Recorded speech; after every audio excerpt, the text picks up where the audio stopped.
അല്ല, ഖുർആൻ മറിച്ചു നോക്കിയിട്ടില്ലേ? അതിൽ എന്തൊക്കെ ഷിഫാഇന്റെ ആയത്തുകൾ ഉണ്ട്? അതിനെക്കുറിച്ച് എന്താണ് നിങ്ങൾ ചിന്തിക്കാത്തത്? ഐന അൻത മിൻ ആയാതി ശിഫാ, ഷിഫാഇന്റെ ആയത്തിനെ കുറിച്ച് എന്താ നിങ്ങൾ ചിന്തിക്കാത്തത്? ഞാൻ പെട്ടെന്ന് ഉറക്കത്തിൽ നിന്നിട്ട് ഉണർന്നു. എന്നിട്ടോ ഞാൻ ഖുർആൻ ഒന്ന് തുറന്നു നോക്കുമ്പോഴോ ഞാനത് എണ്ണുകയാണ്. എത്ര ആയത്തുകളാണ് പരിശുദ്ധ ഖുർആനിൽ ശിഫാഇന്റെ ആയത്തുകൾ ഉള്ളത്? ശ്രദ്ധിച്ചോളി, മനസ്സിൽ നോട്ട് ചെയ്യുന്നവർക്ക് നോട്ട് ചെയ്യാം. ഈ ആയത്തുകൾ 6 എണ്ണമാണ് ശിഫാഇന്റെ ആയത്ത്. മഹാനവറുകൾ എണ്ണി അതിങ്ങനെ കണ്ടെത്തി. 6 സ്ഥലത്ത് ഞാൻ ശിഫയുടെ ആയത്ത് കണ്ടെത്തി. ഇത് ആർക്കും മന്ത്രിക്കാം. ഇത് മൂലമാരെ തന്നെ മന്ത്രിക്കാൻ കാത്തിരിക്കുന്ന ചിലവരുണ്ട്. അത് മൂലമാർക്ക് എന്തെങ്കിലുമൊക്കെ ഗീസയ്ക്ക് ഇട്ട് കൊടുക്കേണ്ടി വരുന്ന പേടിച്ചിട്ട് പോലെ വിളിക്കാനും മടിക്കും. അതിനൊന്നും ആവശ്യമില്ല. നിങ്ങൾക്ക് തന്നെ മന്ത്രിക്കാലോ. മന്ത്രിക്കാൻ പഠിച്ചോ നമുക്ക് ചുണ്ടും തൊള്ളിയും നാവും ഉമിനീരും ഒക്കെ നമുക്ക് അല്ലാതെ തന്നിട്ടില്ലേ? പിന്നെ ചില ആൾക്കാരുടെ വർത്താനം, അത് വലിയ വലിയ മഹാന്മാരുടെ വാക്ക്, അത് അറം പറ്റുന്ന വാക്കാണ്. അതിന് വലിയ പ്രതിഫലമുണ്ട്. അത് വേറെ വിഷയം. ഉദാഹരണമായിട്ട് മറ്റേ മിനായിൽ ടെന്റ് കത്തിയ ഒരു കാലല്ലായിരുന്നു? വർഷം ഓർമ്മയുണ്ടോ നിങ്ങൾക്ക്? ഏതാണ് ഹജ്ജിന്റെ കാലം? മിനായിലെ ടെന്റ് കത്തിയ കാലം. അന്ന് ബഹുമാനപ്പെട്ട വേങ്ങര കോയപ്പാപ്പ തങ്ങളോട്, ഞാനിത് കഴിഞ്ഞ ആഴ്ചയാണ് ഈ സംഭവം കേട്ടത്. കോയപ്പാപ്പ തങ്ങളോട് അന്ന് ആരോ ചോദിച്ച്, കോയപ്പാപ്പ തങ്ങൾ പാപ്പ നമുക്ക് ഹജ്ജിന് പോവല്ലേ? നമുക്ക് ഹജ്ജിന് പോവല്ലേ കോയപ്പാപ്പ തങ്ങളെ? വേങ്ങര കോയപ്പാപ്പ തങ്ങൾ ഭയങ്കര സംഭവമല്ലേ, വലിയ ഉലിയപ്പാപ്പല്ലേ? എടുത്തമ്പാടെ കോയപ്പാപ്പ തങ്ങൾ പറഞ്ഞതറിയോ? ഇച്ച് മണ്ടാനാവൂല. ആർക്ക് മനസ്സിലായില്ല? ഇത്ര ഹജ്ജിന് പോയിട്ട് മണ്ടണ്, ഇച്ച് മണ്ടാനാവൂല. അതിങ്ങനെ ആവർത്തിക്കുകയാണല്ലോ. അന്നാണ് ആ തീപിടുത്തുണ്ടായത്. തീ പിടിച്ചിട്ട് ടെന്റിനുള്ളൊന്നും മണ്ടാനെന്നെ കൊണ്ടാവൂല. സുബ്ഹാനല്ലാഹ്. ആരായത്? ഭയങ്കര കോയപ്പാപ്പ ഷെയ്ഖാണ്, വലിയ വലിയാണ്, വഫാത്തായി. ഇപ്പൊ അല്ലാഹു മഹാന്റെ കൂടെ ലോകത്തെ നമ്മൾ ഒരുമിച്ച് കൂട്ടിത്തരട്ടെ. അവരെ വാക്ക് നമുക്ക് മനസ്സിലാവില്ലല്ലോ. പെട്ടെന്ന് മനസ്സിലാവില്ലല്ലോ. ബഹുമാനപ്പെട്ട ശൈഖുനാ ശംസുൽ ഉലമയുമായി വലിയ ബന്ധമുള്ള മഹാനായിരുന്നവല്ലോ ബഹുമാനപ്പെട്ട മുഹമ്മദ് മുസ്ലിയാർ തൃപ്പനച്ചി ഉസ്താദ് അവർകൾ. കീശേരി തൃപ്പനച്ചി ഉസ്താദ് എന്ന് പറയും, അല്ലെങ്കിൽ ആ നാട്ടുകാരൊക്കെ പറയല് പിന്നെ പാലക്കാട് ഉസ്താദ് എന്നാണ്. ഈ തൃപ്പനച്ചിന്റെ അടുത്തൊരു പാലക്കാട് എന്ന് പറഞ്ഞൊരു ചെറിയൊരു ഗ്രാമമുണ്ട്. അവിടെ പാലക്കാട് ഉസ്താദ് എന്ന് പറയാം.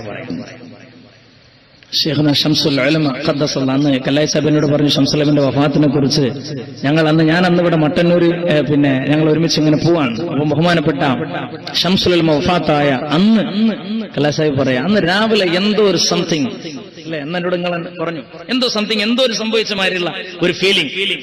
എന്റെ ഭാര്യയോട് ഇങ്ങനെ ഒരു പ്രത്യേക എന്തൊക്കെയോ ഒരു വേവലാതിയുള്ള മാതിരി. അപ്പൊ സംശയം തോന്നിയിട്ട് ആർക്കോ ഫോൺ ചെയ്ത സംഭവത്തെ കുറിച്ച് കല്ലായി സാഹിബ് പറഞ്ഞു. അപ്പൊ പറഞ്ഞു ശൈഖുനാ ശംസുൽ ഉലമ വഫാത്തായിരിക്കുകയാണ്. അന്ന് രാവിലെ തന്നെ എന്തോ ഒരു തോന്നൽ സ്വാഭാവികമായിട്ട് മനസ്സിൽ തോന്നിയ വിഷയം പറഞ്ഞു. പിന്നെ നിങ്ങളുടെ മട്ടന്നൂർ സ്റ്റാൻഡിൽ നിന്ന്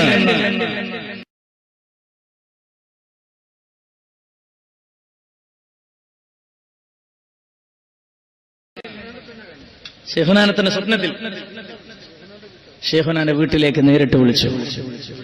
സുബൈന്റെ മുമ്പാണ്. ശൈഖുന ആ സമയത്ത് വഫാത്തായിക്കൊണ്ടിരിക്കുക അല്ലെ? സുബൈന്റെ മുമ്പ് വഫാത്തായിക്കൊണ്ടിരിക്കുകയാണ്. എന്നിട്ട് ഈ മട്ടന്നൂർ സ്റ്റാൻഡിൽ നിന്ന് ബസ് കയറിയ സംഭവം സാഹിബിനോട് പറയാം. അന്ന് ആ ബസ്സിൽ കയറിയ പാടെ കണ്ടക്ടർ പറയാണല്ലോ, ബസ് കംപ്ലൈന്റ് ആണ്, ഇനി കോഴിക്കോട് നിർത്തുള്ളൂ, തലശ്ശേരി നിർത്തുള്ളൂ. എന്താ സുഖം, അവിടെ ഏടിയും സ്റ്റോപ്പ് ഉണ്ടാവില്ല. തലശ്ശേരിന്ന് പിന്നെ കോഴിക്കോട്. എന്റെ പ്രിയപ്പെട്ടവരെ, ഇതൊക്കെ അതായത് അല്ലാഹു സുബ്ഹാനഹു വ തആല ആ മഹബ്ബത്ത് ഉണ്ടായപ്പോ അല്ലാഹു അങ്ങോട്ട് എത്തിക്കാൻ സ്പീഡാക്കാൻ.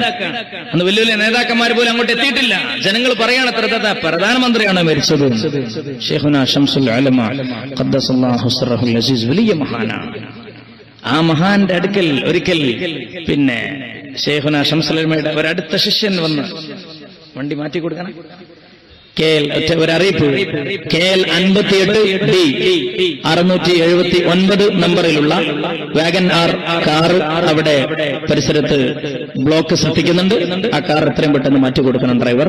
KL 58D 679 നമ്പറിലുള്ള വാഗൻ ആർ കാറാണ്.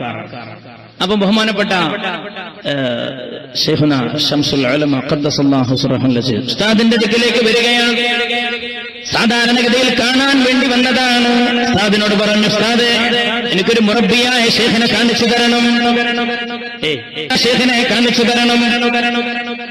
ശൈഖുന ശംസുൽ ഉലമ പറഞ്ഞതോ, എനിക്ക് 5 ദിവസത്തെ സമയം തരണം. ശംസുൽ ഉലമയാണ് പറഞ്ഞത്, എനിക്ക് 5 ദിവസത്തെ സമയം തരണം. ആ ആളെന്ത് ചെയ്തു? 5 ദിവസം കഴിഞ്ഞ് കൃത്യമായിട്ട് വന്നു. അസ്സലാമു അലൈക്കും. വലൈക്കും അസ്സലാം. ഉസ്താദേ, കഴിഞ്ഞ ആഴ്ച വന്നിരുന്നു. നീ മുറബ്ബിയായ ശൈഖിനെ ചോദിച്ചിരുന്നു അല്ലേ? 5 ദിവസം ഞാൻ സമയം ചോദിച്ചതാണല്ലേ? ഞാൻ കണ്ടെത്തിയിട്ടുണ്ട്. അത് മറ്റാരുമല്ല, കൊണ്ടോട്ടിക്കടുത്ത് കിശേരിയിൽ മേമൂലിയാരുണ്ടല്ലോ, തൃപ്പനിച്ച് മേമൂലിയാർ, അങ്ങോട്ട് പോയിക്കോ എന്ന് പറഞ്ഞോട്ട് വിട്ടു. നേരെ പോയി. ഇയാൾ വലിയ സന്തോഷത്തിൽ ശംസുൽ ഉലമ വിട്ടതാണല്ലോ. നേരെ കിശേരി ഉസ്താദിന്റെ അടുക്കൽ, അസ്സലാമു അലൈക്കും. വലൈക്കും അസ്സലാം. ഉസ്താദിന്റെ അടുക്കൽ എത്തിപ്പെടാൻ തന്നെ പണിയാണ്. എന്തേ വന്ന് അങ്ങനെ മുഖത്ത് നോക്കിയിട്ട് ഒന്നുമില്ല, ശംസുൽ ഉലമ വിട്ടാണെന്ന് പറഞ്ഞു. എടാ, കോള് ഇവിടെയല്ലേ കിടക്കണത്, അവിടെയാണ്. കോള് ഇവിടെയല്ലേ കിടക്കട്ടെ വെക്കോ. എന്താ ഇങ്ങോട്ട് വന്നാണ്? എല്ലാം അവിടെയല്ലേ കിടക്കണേ, അതല്ലേ വലിയ ആള്, അങ്ങോട്ട് വെക്കുവാണ്. ഇങ്ങോട്ടെന്നെ മടക്കി പോകും. ഇപ്പൊ അതേമാതിരി ഇങ്ങോട്ടെന്നെ മടങ്ങി. വെള്ളിമാട് ഉസ്താദിന്റെ വീട്ടിൽ പോയി അസ്സലാമു അലൈക്കും അല്ലേ, അവിടുന്ന് ഇങ്ങോട്ടെന്നെ മടക്കി വിട്ടുന്നേരം. എന്നാ ഞാൻ വിട്ടതാണെന്ന് പറയൂ. ബഹുമാനപ്പെട്ട ശംസുൽ ഉലമയുടെ അടുത്ത കമന്റ്, ഞാൻ വിട്ടതാണെന്ന് പറയൂ. അങ്ങനെ വീണ്ടും അങ്ങോട്ട് തന്നെ പോയി. അസ്സലാമു അലൈക്കും. വലൈക്കും അസ്സലാം. എങ്ങനെ സംഭവം? അവിടുന്ന് ഉസ്താദ് വിട്ടാണ്. അവിടുത്തെ സമ്മതമുണ്ടല്ലേ? ഉണ്ട്. എന്നാൽ ഇന്ന ദിക്റൊക്കെ ചൊല്ലിക്കോളെ. അവിടെ വീർദൊക്കെ കൊടുത്ത് സ്വീകരിച്ചു. ഇതിന്റെക്കുള്ളിൽ പല രഹസ്യങ്ങളുണ്ട്, നമുക്കത് മനസ്സിലാവില്ല. അപ്പൊ അവര് ചെല്ലാൻ തരുന്നതും നമ്മൾ നാടൻ നാവ് കൊണ്ട് ചെല്ലുന്നതും വ്യത്യാസമുണ്ട് എന്നതൊരു പരമാർത്ഥമാണ്. അതൊരു പരമാർത്ഥമാണ്. നമ്മളൊരു സ്വലാത്ത് നേരിട്ട് ചൊല്ലുന്നതും ഇജാസത്തോട് കൂടിയിട്ടുള്ള സ്വലാത്ത് ചൊല്ലുന്നതും രണ്ടും വ്യത്യാസമുണ്ട്. അത് അല്ലാഹുവിലേക്കുള്ള തഖർറുബിൽ വ്യത്യാസമുണ്ട് എന്നാണ് മഹാന്മാർ പഠിപ്പിക്കുന്നത്. ഞാൻ പറഞ്ഞു വരുന്നത്, എന്നെ